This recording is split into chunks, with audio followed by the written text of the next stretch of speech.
पर हम आपके लिए लेकर आ चुके हैं राज्य शिक्षा केंद्र मध्य प्रदेश भोपाल वार्षिक परीक्षा 2026 विषय विज्ञान कक्षा 7वीं का पेपर। इस वीडियो में मैं आपको कक्षा 7वीं विषय विज्ञान पेपर के सभी प्रश्न बताने वाली हूं और साथ में हम इन सभी प्रश्नों के उत्तर को भी देखेंगे। वीडियो को ध्यान से देखें और सभी प्रश्नों को भी याद कर लें। तो चलिए वीडियो को शुरू करते हैं। उससे पहले अगर चैनल पर पहली बार आए तो सब्सक्राइब कर दें और इस वीडियो को लाइक करके अपने सभी दोस्तों के साथ भी शेयर कर दें।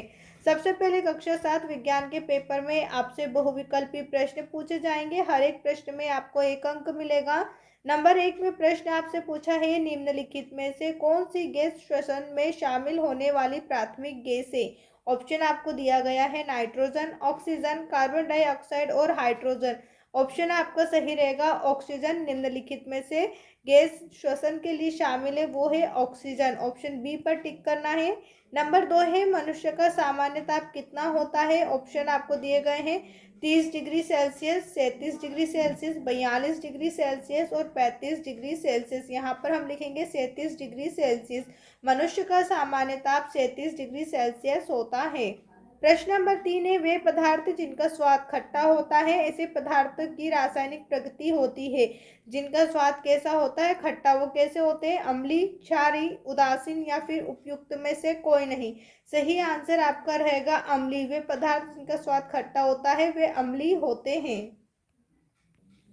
प्रश्न नंबर 4 है, लोहे पर जिंक की परत चढ़ाने का प्रक्रम कहलाता है। लोहे पर जिंक की परत चढ़ाने का प्रक्रम क्या कहलाता है, टाइट्रेशन, गैल्वेनाइजेशन, क्रिस्टलीकरण या फिर उपरोक्त सभी। आंसर हमें लगाना है गैल्वेनाइजेशन। लोहे पर जिंक की परत चढ़ाने का प्रक्रम गैल्वेनाइजेशन कहलाता है। इसके बाद है नंबर 5, घड़ी की सुई की गति को कहा जाता है। घड़ी की सुई की जो गति होती है इस तरीके से उसे हम क्या कहते हैं, वृत्तीय गति, सरल गति, असमान गति या फिर गति नहीं करती। उत्तर आपको लगाना है वृत्तीय घड़ी। मान लीजिए आपके पास घड़ी और घड़ी हमारी इस दिशा से 12 बजे से शुरू होकर इस तरीके से घूमती, तो हमारी कैसी गति हो गई, वृत्तीय गति है। तो उत्तर आपको क्या लगा देना है, वृत्तीय गति। अब इसके बाद हम आते हैं अपने अगले प्रश्न की और यहाँ पर हमने 1 से लेकर 5 तक आपके सही विकल्प देके हर एक प्रश्न में 1 अंक आपको दिया गया था। इसके बाद आपको नीचे रिक्त स्थान दिए जाएंगे, हर एक रिक्त स्थान में 1 अंक मिलेगा। तो चलिए सभी रिक्त स्थानों के उत्तर को भी हम यहाँ पर देख लेते हैं। नंबर 6 पर आपसे रिक्त स्थान में पूछा है, जटिल खाद्य पदार्थ का सरल खाद्य पदार्थ में विघटन कहलाता है। जटिल खाद्य पदार्थों का सरल खाद्य पदार्थ में विघटन पाचन कहलाता है। नंबर 7 है, सूर्य से हम तक उष्मा आने वाले प्रक्रम को कहते हैं। सूर्य से हम तक उष्मा आने वाले प्रक्रम को विकिरण कहते हैं। नंबर 8 पर है, आसुत जल की प्रकृति होती है। आसुत जल की प्रकृति उदासीन होती है। इसके बाद नंबर 9 है, लाल रक्त कोशिकाओं में नामक लाल रंग का वर्णक होता है।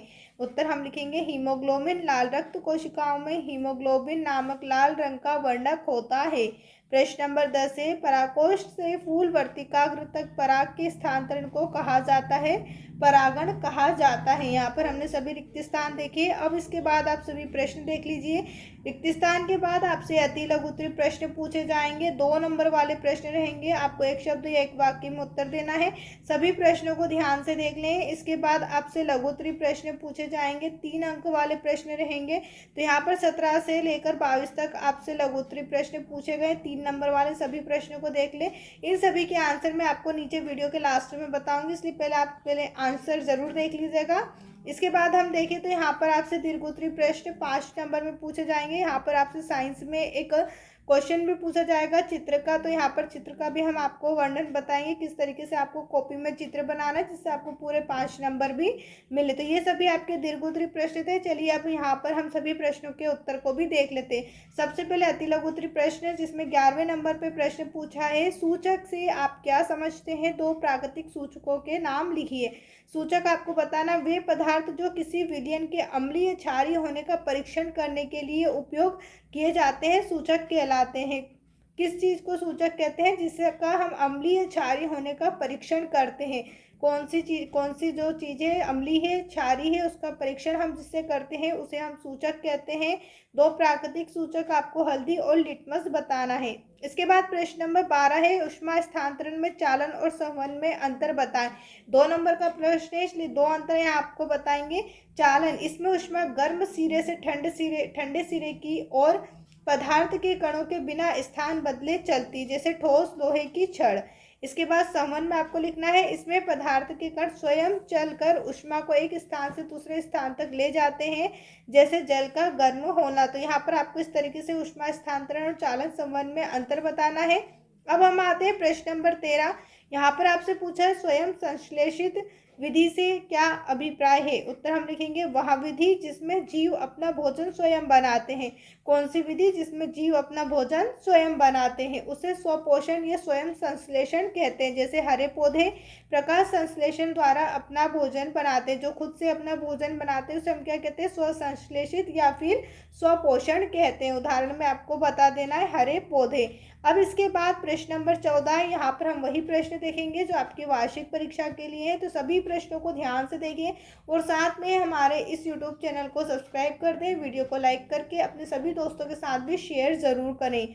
अगला प्रश्न आपको यहाँ पर दिया हुआ है, प्रश्न नंबर 14, भोजन हमारे लिए क्यों आवश्यक है। भोजन हमें ऊर्जा प्रदान करता है, शरीर की वृद्धि और विकास में सहायक होता है और रोगों से लड़ने की क्षमता देता है। इसलिए भोजन हमारे लिए क्या है? आवश्यक है। भाई, भोजन हम नहीं खाएंगे तो हमारा शरीर कमज़ोर हो जाएगा, हमारे ढेर सारी बीमारियां हो जाएंगी, जिसके कारण हमें रोगों से लड़ने की क्षमता भी नहीं मिल पाएगी। इसलिए भोजन हमारे लिए क्या है? आवश्यक है। यहाँ पर आपको कुछ ही बातें याद रखना है, जैसे ऊर्जा प्रदान करता है, वृद्धि विकास में सहायक है और हमारे रोगों से लड़ने की क्षमता देता है। अब प्रश्न नंबर 15 है, भौतिक और रासायनिक परिवर्तन में अंतर। यहाँ पर आपको भौतिक और रासायनिक परिवर्तन में 2 अंतर बताना है। 2 नंबर वाला प्रश्न है, इसलिए हम यहाँ पर 2 अंतर ही लिखेंगे। भौतिक परिवर्तन, इसमें कोई नया पदार्थ नहीं बनता और यहाँ सामान्यतः उत्क्रमणीय होता है। पहला अंतर हो जाएगा कि इसमें कोई पदार्थ नहीं बनता। दूसरा आपका हो जाएगा, यहाँ सामान्यतः उत्क्रमणीय होता है। और उदाहरण आप यहाँ पर लिख सकते हैं, जैसे बर्फ का पिघलना। अब इसके बाद आपको लिखना है, रासायनिक परिवर्तन में इसमें नया पदार्थ बनता है और यह सामान्यतः अनुत्क्रमणीय होता है। पहले में आपको क्या लिखना है? नहीं बनता है, दूसरे में बनता है। इसके बाद इसमें उत्क्रमणीय बताना है, इसमें अनुत्क्रमणीय बताना है।